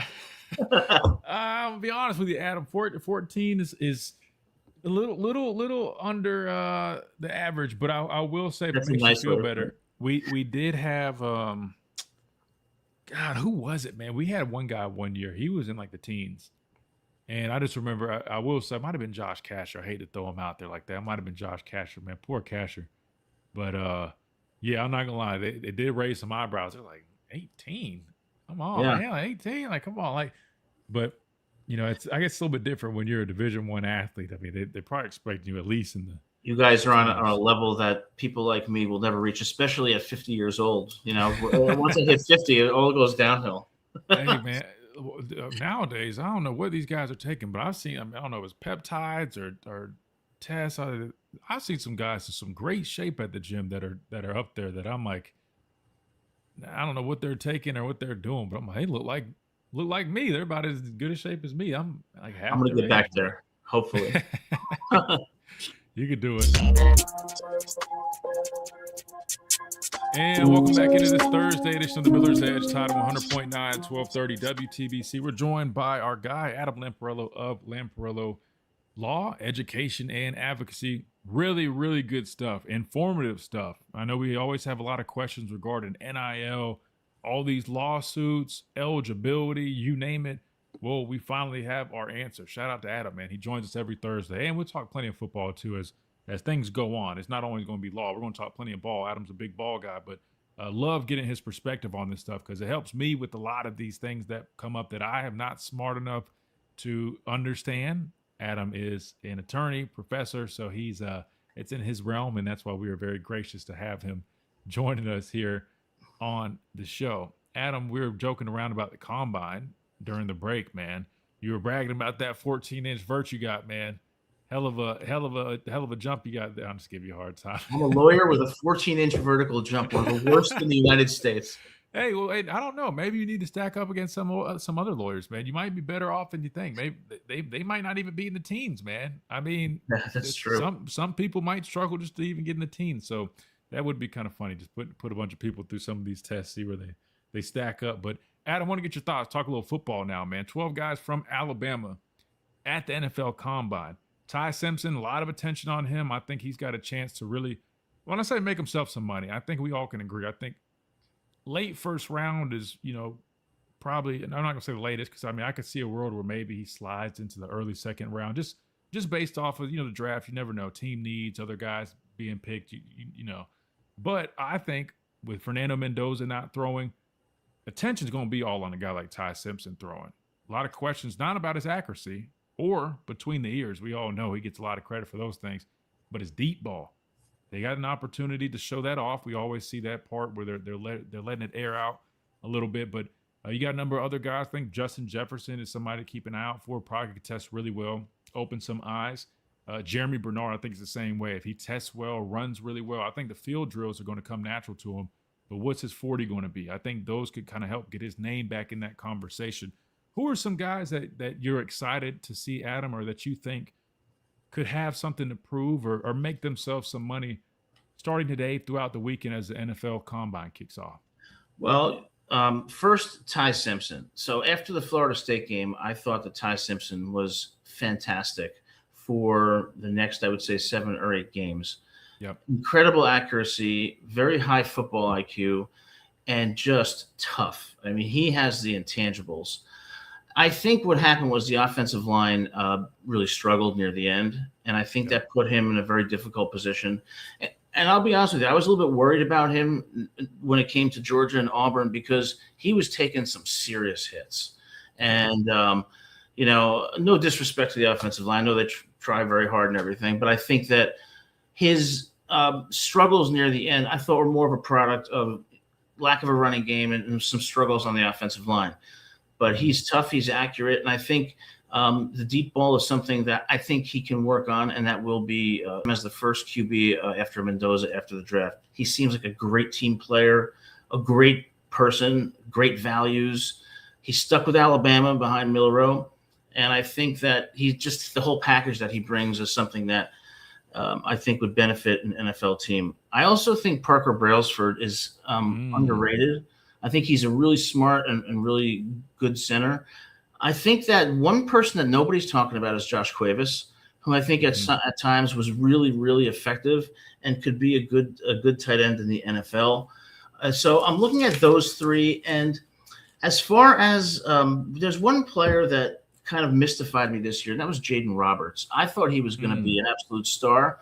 Didn't seem to pan out as much, but I think that he has potential. But I think Brailsford, Ty Simpson, Caden Proctor, and Bernard are probably going to be the 4 that go the highest. But I have to say I'm rooting for Ty Simpson. I like him, and I think he's going to show out at the Combine. You mentioned Jaden Roberts, and a lot of people agree with that statement. My dad included. He always talks about that. He was on the sideline for the South Carolina-Alabama game, and when he was looking at Alabama's offensive line, you can't help but notice Big 77. I think they called him the Hulk. The dude is strong as an ox. He looks the part. I remember before he really started playing the season prior, I remember looking on the sideline. I was like, man, we're struggling right now, especially the running game here and there.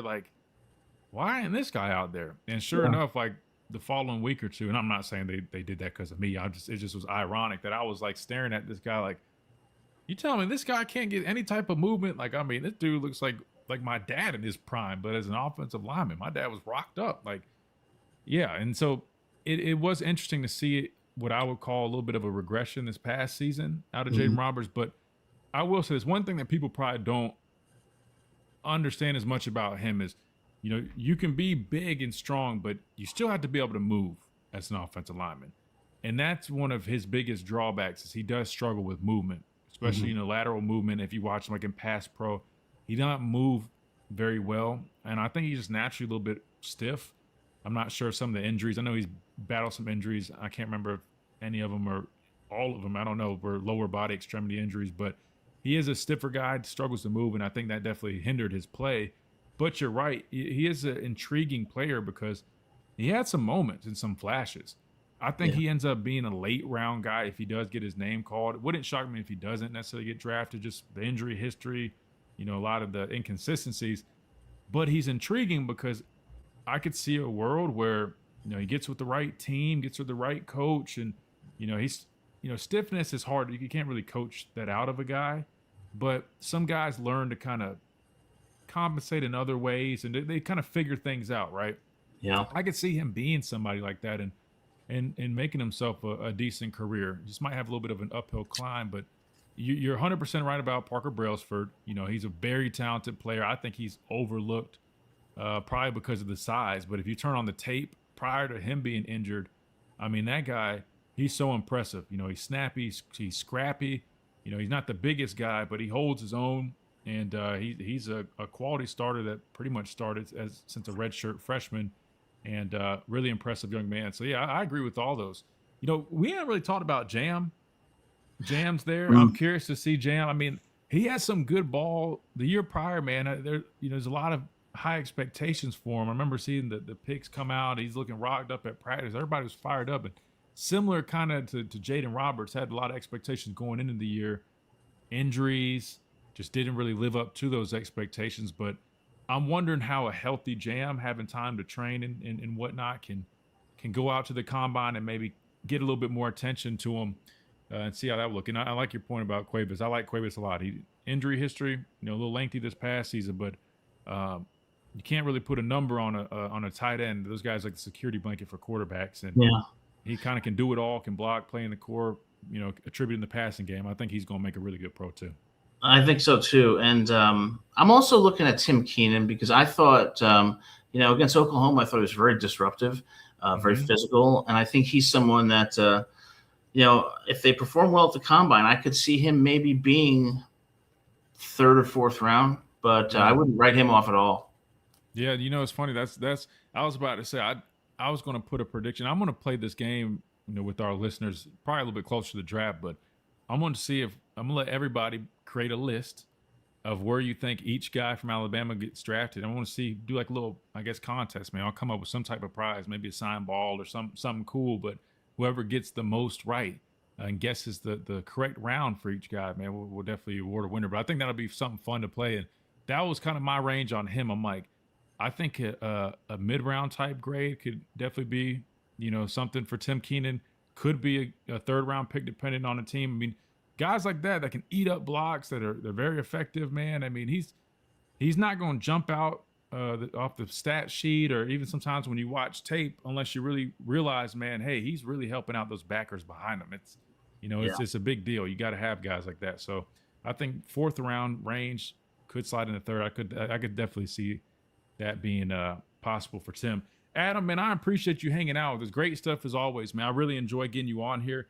Before you go, man, make sure you tell everybody how they can get in contact with you. Anybody that might be looking for any type of representation, any of that exam prep like you guys are doing, career planning, all the big things that you guys do at Lamparello Law.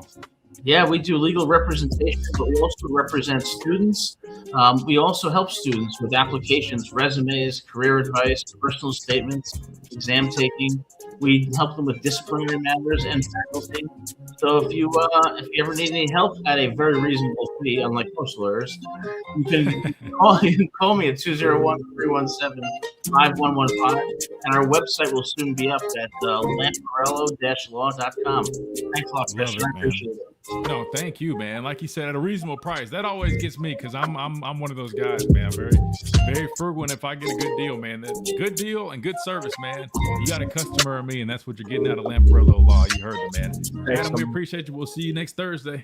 All right. See you next week. Thanks. Yes, sir. Sounds good. All right. We got to take a quick time out. We come back. We got one more segment before we wrap things up on this Thursday edition right here on the Miller's Edge, Tide 100.9, 1230, WTBC.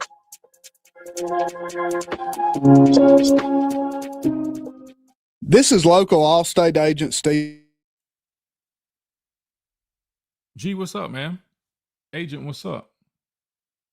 Sonny Styles combine measurements. Yeah,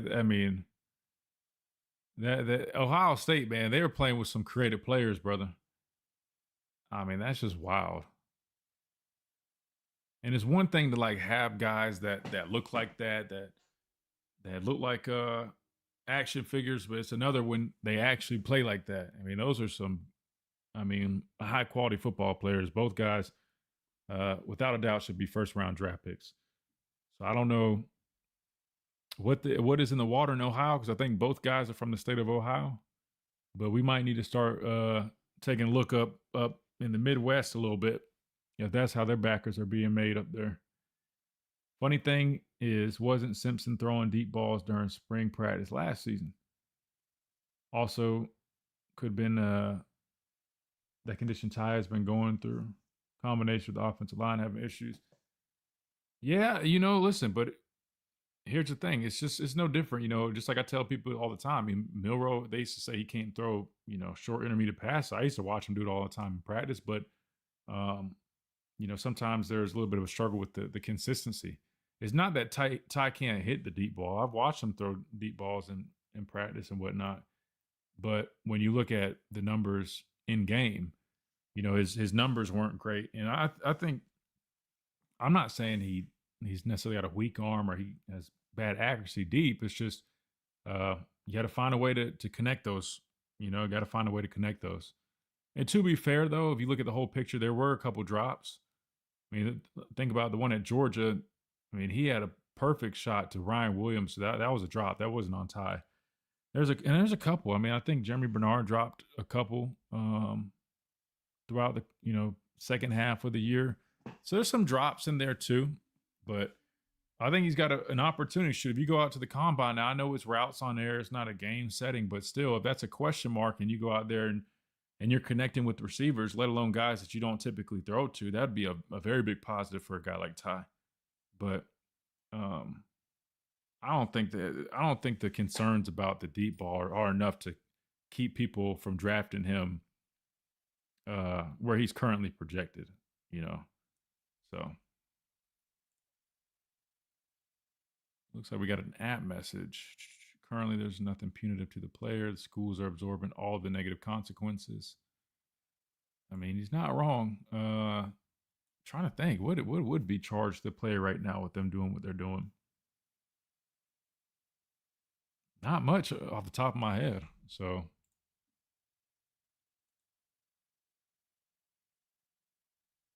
2 p.m. So 2 p.m. is when the field stuff kicks off. Alabama just posted this. Let's put this on the screen. Bama. Tim Keenan III. He is a force. LT Overton out of Alabama. Justin Jefferson. Deontay Lawson from Alabama.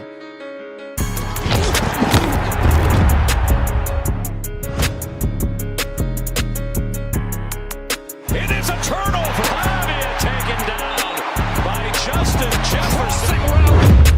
As Justin Jefferson. They've been killing these sound effects recently. When they did the Ruben thing, the hit sound effects, I like it though. Makes a huge hit. Big Tim Keenan just engulfed it. Direction of Adrian will roll. He's going to go down. Oh, and a great play by Alabama and LT Overton. They'll hand it off. They'll try to get to the edge. And he's down. He's down at the 13-yard line. LT Overton.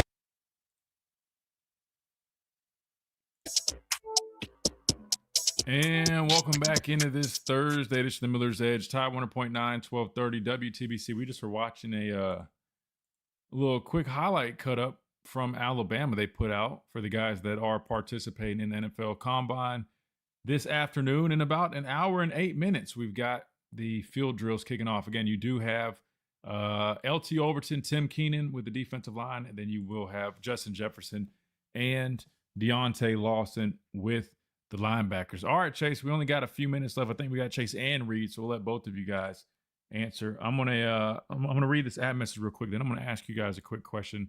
We're gonna try to play a guessing game on some of these 40s now.